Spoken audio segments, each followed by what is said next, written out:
Hey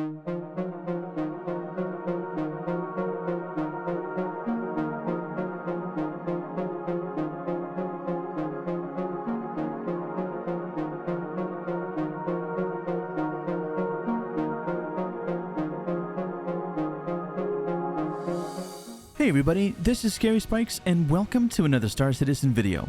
In today's video, we're going to be taking a look at the Esperia Talon.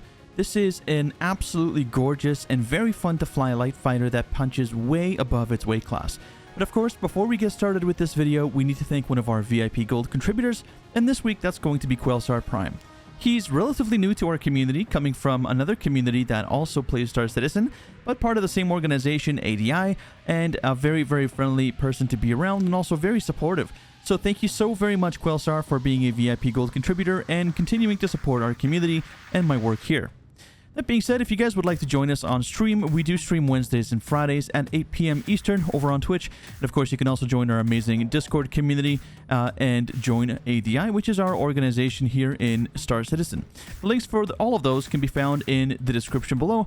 And of course, without further ado, let's go ahead and get started with this video.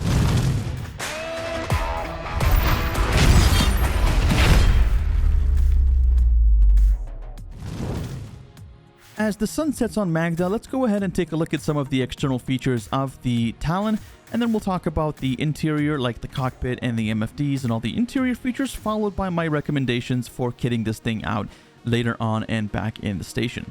So first and foremost, we can see that this thing definitely takes on the resemblance of a bird of prey. This thing is really capable in the right hands because it is exceptionally fast and agile, and it has some really good firepower in the form of two size 1 guns, which are mounted on the left and right hand side just under the wings there. Of course, looking from the bottom, you can see that this thing does definitely resemble a bird of prey, which was the intended design from Esperia, which, contrary to popular belief, is actually a human organization making ships with inspirations from different types of alien ships and not necessarily an alien ship manufacturer. That being said, if we press N, that's going to lower our talons, or the landing gear, which is really cool. There are 4 of them. Of course, we've got the lights on here as well, as it is getting a little bit dark and we are starting to run out of light on Magda as some of the beautiful stars come out and start shining.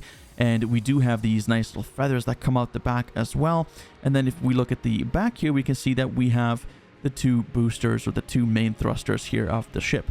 Now, if we bring the landing gear back up, you'll notice that the ship does change a little bit. I know this is a little bit hard to see at this point, but what we can also do is press the K button, and that is going to bring the wings in for sort of a dive bombing effect. And then if we press K again, which is the button that you would push for any ship that has VTOL capability, it would actually toggle the VTOL. So this allows you to bring the wings in for a more streamlined form factor, or bring them out, supposedly for some better lift. Although I'm not sure if this actually has any proper flight characteristics or flight dynamics, or if that actually alters any of the flight dynamics within atmosphere. If you do know that, please let me know in the comments section below, because I'd like to find out. With that being said, there's not too much else here to see on the ship, so let's go ahead and look inside and take a look at what's inside the cockpit. Alright, so we're inside the Talon now. We're going to have a brief look at all of the different controls around the ship. And I've got to tell you guys, this is probably one of the neatest, most beautiful, and also very functional cockpits that I've sat inside for quite some time. There's plenty of space in here, even though it is a single-seater. We've got some nice lighting and plenty of room to look outside. And of course, we also have the UI that we're used to being introduced in 3.14. And of course, this amazing red on black, which we can really appreciate, given that this is very unique to Esperia ships. If you've flown the Prowler, it's a little bit like that, but it's obviously in a much smaller package and still punches way above its weight class, as I mentioned before. So let's go ahead and take a moment to identify all the different things in the cockpit here, and then we'll take a look at the fitting. So as we can see from left to right, we have a couple of panels. So notably, we have a panel over here and over here, which have the sort of pop-up UI menu on top of it. We also have a panel over here and over here. Now, in my opinion, I would really like to see this at some point in the future, and I think that this is something that might happen. Do let me know what you think in the comments, but I would like to see that these buttons become individually accessible, where you can actually individually toggle any of the buttons inside the cockpit. that would just increase the level of immersion and sort of realism, even though we are in 2951 and this is a space simulator. But I think it would still bring a whole new level of immersion if we were able to do that, and hopefully that is something that CIG is at least considering or thinking about working on. Now, looking at the central area here, we'll notice that we have our center stick right in the middle, very similar to many other fighters that we've seen in Star Citizen before. And of course, we also have 4 MFDs in total, and we have a 3-dimensional radar just up here. So as with any of the other MFDs, even though these are projections, we are able to change these to our liking. And if you want a little bit more information about this and you're brand new to the game, do consider checking out my slightly outdated but still extremely useful beginner's guide that I'll link in the top right hand corner of the screen, and that will give you a lot more information about how you can definitely change these up so that they can suit your needs and be better for you as informational aids as a pilot. But that being said, this is really as much as we're going to get inside a ship of this size. Again, it is a single-seater. The last thing that I'd like to show you is how to get in and out of this ship, which is really quite easy. So to get out of the ship, we're just going to go ahead and hold Y.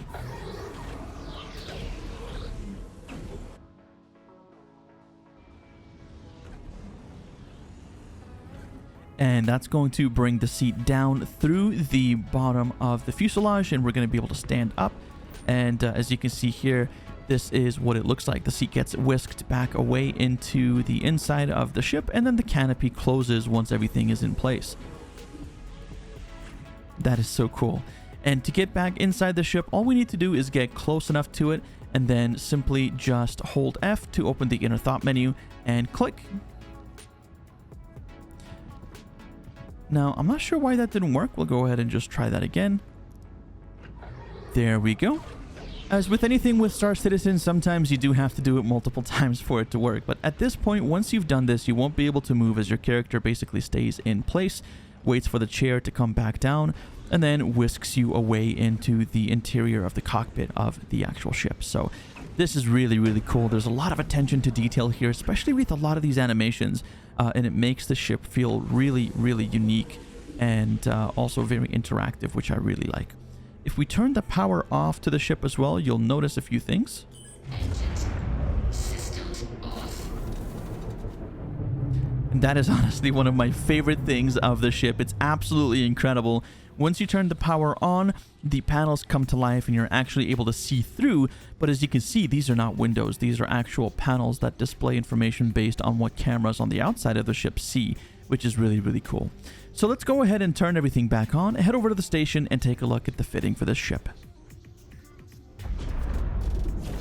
Systems activating. Systems on. Okay, so we're now at the Vehicle Loadout Manager, and I'm going to go through all of the different propulsion and systems and weaponry, paints, and Misc with you. If you don't know how to get into this screen, it's very easy. Press F1 to open your Mobi-Glass. Click on the little button here at the bottom that looks like a spaceship. That'll take you to the Vehicle Loadout Manager. Go ahead and click on this little drop-down box on the top right-hand corner of the screen and pick the ship that you want to edit. In that case, it's going to be the Talon. We're going to go ahead and start with propulsion, and this is going to be our quantum drive. For your everyday sort of beater quantum drive, I would recommend going with the Atlas. It's really nice. It's a great combination of fuel efficiency as well as power and speed, and it'll get you where you need to go. No fuss, no muss. It's not the best one out there, but it is the most economic in my opinion. For my purposes, I'm going to go with the Spectre because it does offer some benefits with respect to stealth, and I don't mean like a cloaking device like in EVE Online, but just reducing your ship's radius to make it difficult to target and track and scan down. So one of the other things that I like about the Spectre though is that in short distances, and correct me if I'm wrong unless this has been changed recently, but historically the Spectre has had the fastest acceleration in a short period of time, which means that if you're doing short jumps, this will actually beat out pretty much any other quantum drive available, such as if you're going from Hurston to, let's just say, Ida. You're going to be getting there a lot faster because you're going a relatively short distance, and the acceleration on short distance jumps is very, very fast on the Spectre. Again, the benefit is it does offer a lower signature for your ship, which will make it more stealthy, and that is primarily the reason why I'm going to go with the Spectre. If you want a great overall one, though, the Atlas would be just fine for you.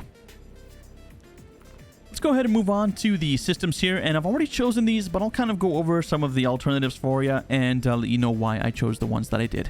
So we have the coolers. These are of course responsible for cooling our ship, both our components as well as our weapons. And there's a few options here. I went with the Snowblind, but of course you can also go with the Glacier. The Snowblind are more suited for a stealth fit, so that is something that is a lot more viable now in 3.14. And if it's something that you want to do with your ship, you can try it out. Otherwise, I would go with the Glacier. It's again a great overall choice.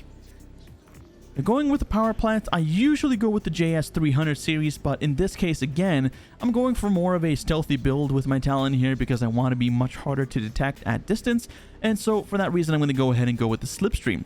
Again, the alternative here would be the JS300 if you want to just go with a regular build. And finally, we're going to go over onto the shield generators here, and I gotta be honest, the shield generators work very differently these days than they did before. In the past, you actually had options within a particular size. Let's say if your ship was able to take size 1 shield generators, you had a choice whether you wanted something that was a little bit more faster with regeneration, but had a smaller shield pool, or something on the complete opposite end of the spectrum, or something in between. You no longer really have that choice, and I hope that this comes back the way that we used to be able to put shields on and choose whether we want more regeneration or whether we want more pool. Generally, the way it works now is that all of the shields have the same HP, and the smaller shields have a higher regen rate and a smaller pool, whereas the larger shields, as you go up to the size 3 and the size 4s, have a much larger shield pool, but absolutely terrible regeneration. So that kind of goes hand in hand with all the recommendations that I made in my past videos, where if you're in a smaller ship that you want to focus on regeneration because you're able to be a lot more mobile and avoid taking hits if you take evasive maneuvers, and if you're in a larger ship to focus more on shield pool because you're not really going to be able to do too many of those evasive maneuvers, so you want to have more HP to start. Just makes sense. But the way that they've changed it now, I'm not sure if it's going to be coming back to the old system. Do let me know which one you prefer, but in my opinion, I do prefer the old system. Nonetheless, I'm going to go ahead and choose the Mirages here, and the reason for that is because they do have an inert benefit in addition to having the same shield pool as the other shields, generally speaking anyway. And the benefit that they offer is the same as the other stealth components, which is that they help to reduce your signature, making you much more stealthy. So that's what I'm going to go with. Again, you can choose something else. The FR66 is absolutely fine. That is the alternative that I would choose if I wasn't going for a stealthy build, and that will work for you just fine. But if you are going for a stealthy build, definitely take the Mirage. Okay, so let's very quickly have a look at my settings here for my weapons. Now, I don't have too many things changed over here.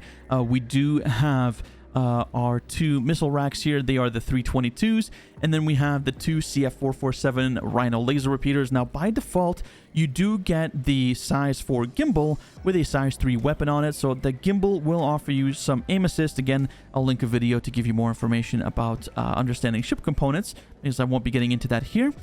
But you do have a choice here, and for me personally, having 2 size 4 weapons here that are not on a gimbal are definitely a really good choice, because you are so maneuverable in this ship, and 2 size 4 weapons for something this small is absolutely insane. Also, the 322s are going to be great because they are going to give us a good selection of missiles. We're going to have 4 size 2 missiles, which is actually pretty good for this ship.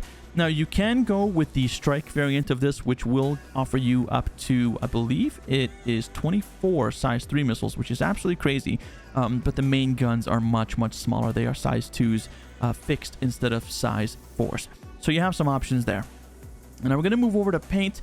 Unfortunately, I don't have the paints, sort of a lot of the paints that were out before for this particular ship. Some may still be available on the RSI store. Others were sort of like a limited engagement. But I do have this one here. I believe this is from the Strike because I own both of them. So I can go ahead and put the Strike paint on this. And of course, you can change this to your liking. Finally, if we go into the Misc section here, we do this last because we want to make sure that any changes that we made to our missile racks here are going to be reflected, and we're not going to have to just bounce between all of the different tabs here. So in my personal recommendation, I would definitely go with the Strike Forces. I just like these the most. They are cross-section, they are relatively fast, they have a great range, and they do a good amount of damage, and having 4 of these on something this small with size 4 guns to boot is absolutely fantastic. So that's what I would recommend. Again, hopefully, if they were to fix the Rattlers at some point in the future, maybe the Rattlers would be a good option, but I really like the Strike Forces here. So that's going to do it for me, everybody. I hope that you enjoyed this video, and sorry that it went on for a little bit long, but I hope there was enough information here for you to make an informed decision, and let me know if you want to see another video on the Strike, and we'll see what we can do about that going forward. That being said, thank you so very much for watching. If you did enjoy the video and want to help me out quite a bit, please let myself and YouTube know that you enjoyed it, of course, by leaving a like, making sure to subscribe if you're new, and of course, ring the bell so that you never miss any videos from me in the future as I post videos weekly here on YouTube. Of course, you can also become a VIP. More information about that in the Welcome channel over in our Discord, the link for which will be in the description below alongside the link to Twitch. If you'd like to join us there, we stream Wednesdays and Fridays at 8 p.m. Well, ladies and gents, thanks again for watching. I appreciate you making it all the way until the end of the video, and I hope to see you in the next one.